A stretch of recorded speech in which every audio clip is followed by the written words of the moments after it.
Hello friends, welcome to Insight Text. This is a platform to learn about power transmission elements and its control system. In today's video, we are going to see one more substation equipment, that is a potential transformer, also known as PT. The symbolic representation of a PT in a single line diagram can be done using this diagram. So what is a potential transformer? A potential transformer is used for measurement of voltage, and it is also used for protection and power system. It transforms voltage from one winding to another, basically from high voltage levels to the voltage levels that can be used in energy meters and in relays for protection purpose. Okay, so potential transformer comes in various ratios of 11 kV by root 3 to 1110 volts to root 3. Basically, it comes in the RMS value ratings. Okay, so 11 kV, 66 kV, 132 kV, 220 kV, and beyond all can be converted into 1110 by root 3. Okay, so if the primary voltage is 66 kV by root 3, then the secondary voltage will be 1110 by root 3. Let us move on towards the classification of PT. So there are basically two types of PT: inductive potential transformer and capacitive voltage transformer, that is also called as CVT. Inductive potential transformer, it works on basically the principle of induction of, right? And so in inductive potential transformer we have two types based on its construction. It is epoxy PT and oil fill PT. Shown over here in the diagram is the epoxy PT. Okay, epoxy PT is used for considerably less voltages, like in from 6.6 kV up to 11 kV you can use epoxy PT. And oil fill PT are also used mainly outdoors. Oil fill PT will be used. Okay, and for higher voltages above 11 kV you can use oil fill PT. This looks very much similar to the CT as we have seen in previous videos, right? Okay, so next one is the capacitive potential transformer, also called as CVT, right? In many EHV substations you can see CVT is also installed. So friends, what is the basic difference between a PT and a CVT? So PT, a potential transformer, works on the principle of inductive voltage transformation. A CVT works on the principle of capacitive voltage transformation. Next, you can use PT from 6.6 kV and above. We have seen the epoxy PT. You can use indoor as well for less voltage levels.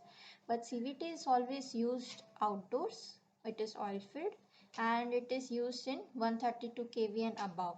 Now the main difference between the PT and CVT is that you can use PT only for metering and protection purpose.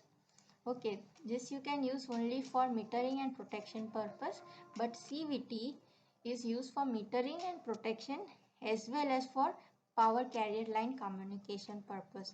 So this is a very important device for EHV substations where you have to bifurcate the communication frequency, okay, from your 50 Hertz power frequency. So power frequency and carrier line communication, you have to differentiate both these frequencies, and for that purpose the main purpose of installing CVT in EHV substations is that, okay, the EHV substation will have PT and it will also have a CVT. Okay, now let us move on towards all the parts of potential transformer, how it is constructed.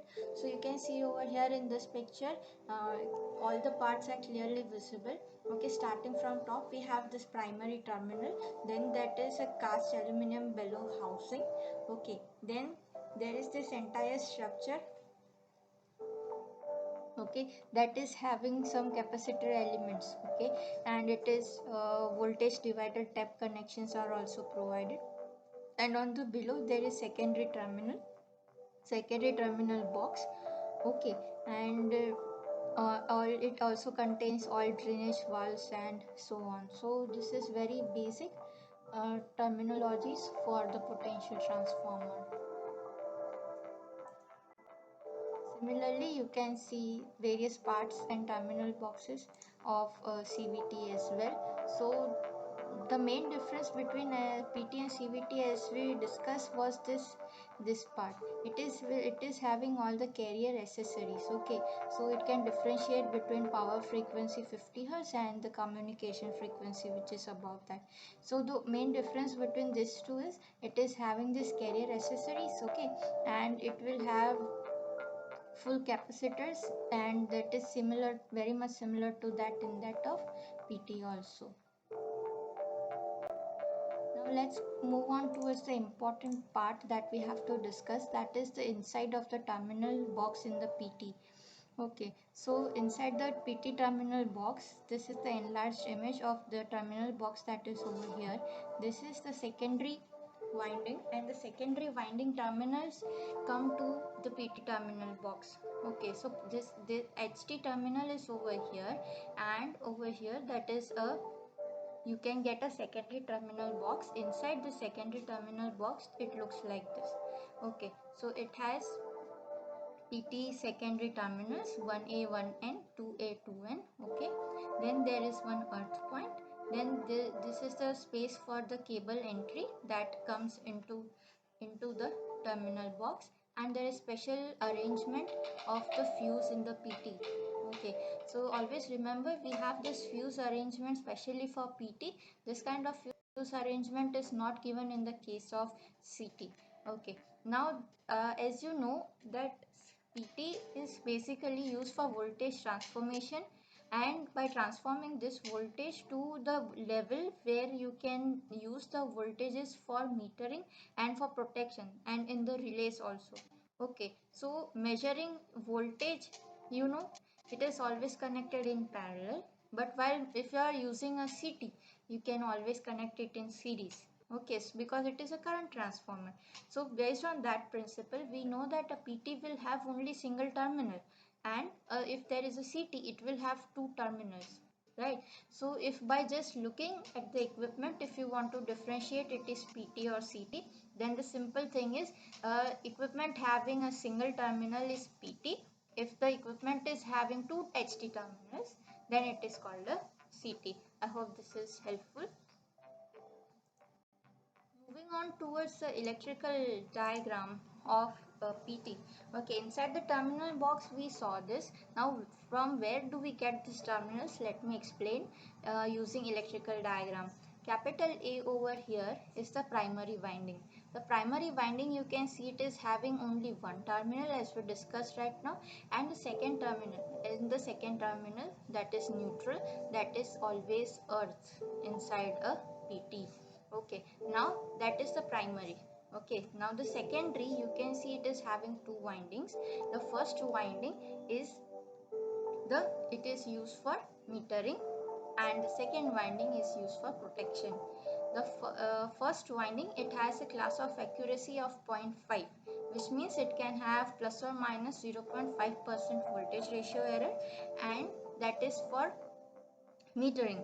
Okay, and for protection we have a 3p class accuracy, means plus or minus 3% voltage ratio error. Okay, and plus or minus 120 degrees phase displacement, right? So this is it about all the class of accuracies for PT. Its electrical diagram, its various terminologies used in the PT. Okay, so that's it for today's video, friends. In the next video we are going to talk about wiring of PT MK box. Keep watching our videos. If you have any doubts, you can always ask in the comments below. Thank you.